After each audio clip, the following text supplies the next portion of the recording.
TV Kaya, sağlam bilgi, sağlam haber. Güzel bir karşılaşmaydı ama beraberlikle sonuçlandı. Bununla ilgili neler söylemek istiyorsunuz? What can you say about the match we played? Yeah, I think this away game against Keciörengücü is like one of the toughest games away in this league. Bu ligde şunu söyleyebilirim, Keciörengücü'ne karşı oynanabilecek en zor deplasmanlardan bir tanesini oynadık. But I think we showed good performance. We just didn't have enough luck to close the game in the first half, or I don't know, maybe like a team experience yet to take advantage of these chances that we had, and that actually like Keciörengücü was quite not well organized after we scored first goal. We could have closed this game second half, and now we would speak in different mood.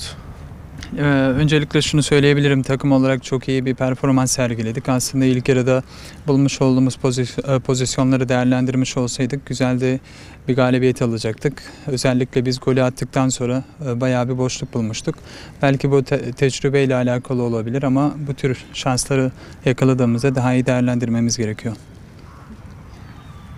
Bir penaltı kullanıldı ve buradan That was a beraberlik geldi. Shot and they scored from penalty. Bununla ilgili neler söylemek? What can you say about this? Yeah, it's like similar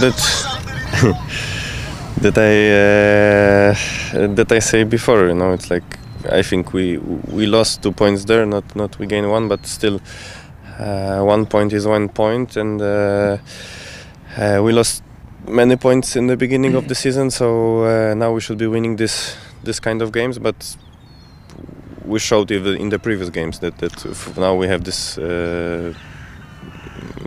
mental of winners. So I think this kind of games won't be happening a lot till the end of the season. Daha önce de söylediğim gibi biz bir puan kazandık ama diğer taraftan da 2 puan kaybettik. Yani bir puan kazandık diyemiyorum çünkü 2 puan kaybettik ama bir puan bir puandır. Bu tür maçlar olacak.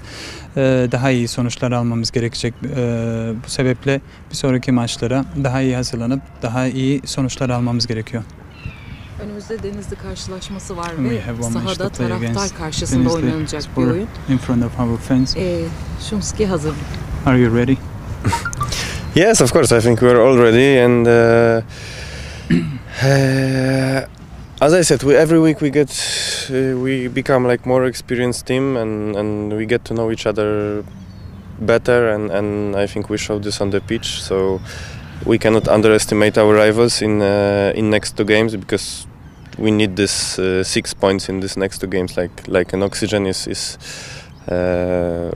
We just have to win this, and we have to prove that we are a good team, that also we play good football,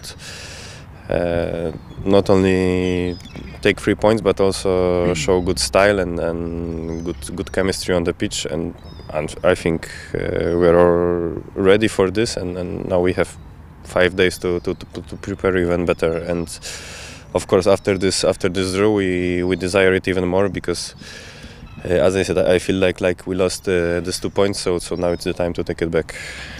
Sadece ben değil, tüm takım hazır. Sadece yapmamız gereken özellikle önümüzdeki 2 maçtan 6 puan almamız gerekiyor. Hiç kimseyi tabii ki de küçük görmeyeceğiz. Önemli olan da bu. Daha önce de söylemiştim gerçi. Sezon başında çok ciddi puan kayıplarımız oldu. Bu son oynamış olduğumuz maçta biz galibiyeti hak eden taraftık ama 2 puan kaybettik. İnşallah bundan sonra böyleleri olmayacak. Peki taraftara ne söylemek ister? What can you say about the fans? Your message? To come for the games, because we need them, and also in these away games lately we feel their support a lot. They come very crowded, so I know it will become a bit more cold now, but we need them a lot, and if we will win, we have to win all together.